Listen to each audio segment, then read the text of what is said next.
Hi friends, இப்போ நாங்கள் எங்கே இருக்கோன்னா புதிதாக சீரமைக்கப்பட்ட ராமேஸ்வரம் ரயில்வே ஸ்டேஷனில் தான் இருக்கோம். 95% வேலைப்பாடுகள் பணி முடிச்சிட்டாங்க. செப்டம்பர் மாதம் 2026 ரீஓப்பன் பண்ணுறதா சொல்லியிருக்காங்க. இதோட கட்டிடக்கலை அமைவு எப்படி இருக்குன்னு பார்த்தீங்கன்னா, புகழ்பெற்ற ராமேஸ்வரம் ராமநாத சுவாமி கோயில் கோபுரத்தின் நுழைவாயில் மாதிரி இருக்கு. ட்ரெயின் வர்றதுக்கும் திருப்பி போகிறதுக்கும் தனித்தனியாக வசதிகள் செஞ்சு வச்சுருக்காங்க. நியூ எஸ்கலேட்டர் ஸ்டெப்ஸ்லாம் செஞ்சு வச்சுருக்காங்க.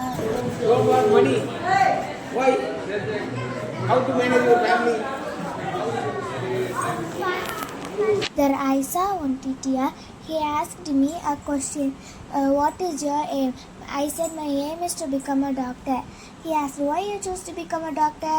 I said I choose to become a doctor because I want to help poor people and to offer them.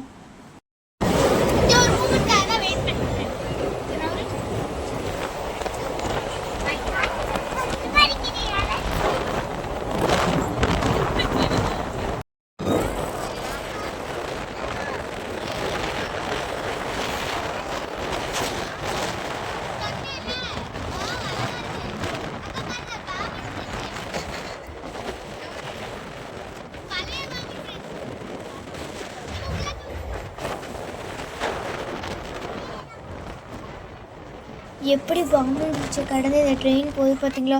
அதுவும் நடு கடவுக்குள்ள அப்படியே கடலில் மிதக்கிற மாதிரி ஃபீல் ஆகுது. எப்படி என் தங்கச்சி சேட்டை பண்ணிட்டே வருது பாரு.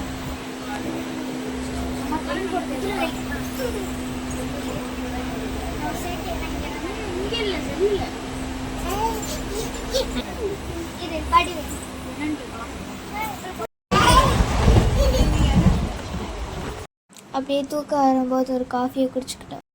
செம்ம தண்ணி தாக வந்துச்சு. எடுத்துகிட்டு போன தண்ணியெல்லாம் குடிச்சு முடிச்சிட்டோம்.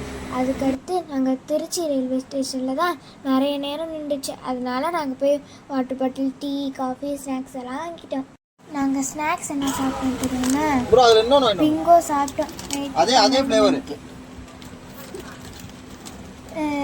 அதுவும் சாப்பிட்டோமா, அது வேறு ரொம்ப பிடிச்சிருந்துச்சு. அதனால் நல்லா ரசித்து சாப்பிட்டு எல்லாருமே சாப்பிட்டாங்க.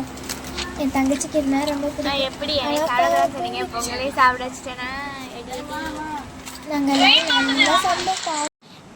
அங்கிட்டு எங்கள் பக்கத்தில் வந்து இன்னொரு ட்ரெயின் போகையில் சரியான சவுண்டும் காற்றும் சூப்பராக இருந்துச்சு. காற்று தான் பயங்கரமாக இருந்துச்சு. இருக்கிறதுலே ஒரு வழியாக சென்னைக்கு வந்தாச்சு.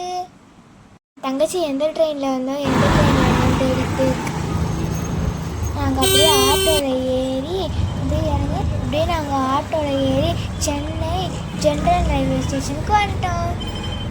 சென்னையில் ரயில்வே ஸ்டேஷன் சூப்பராக இருக்குது பாருங்கள், பார்க்கவே செம்மையாக இருக்குல்ல. நெக்ஸ்ட்டு நாங்கள் லோக்கல் ட்ரெயின் மாறணும். அப்பாடா, எப்படியும் சென்னை வந்தாச்சு. சென்னை வந்து சூப்பராக கிளம்பியாச்சு. பர்த்டே ஃபங்க்ஷன் அட்டெண்ட் பண்ணியாச்சு.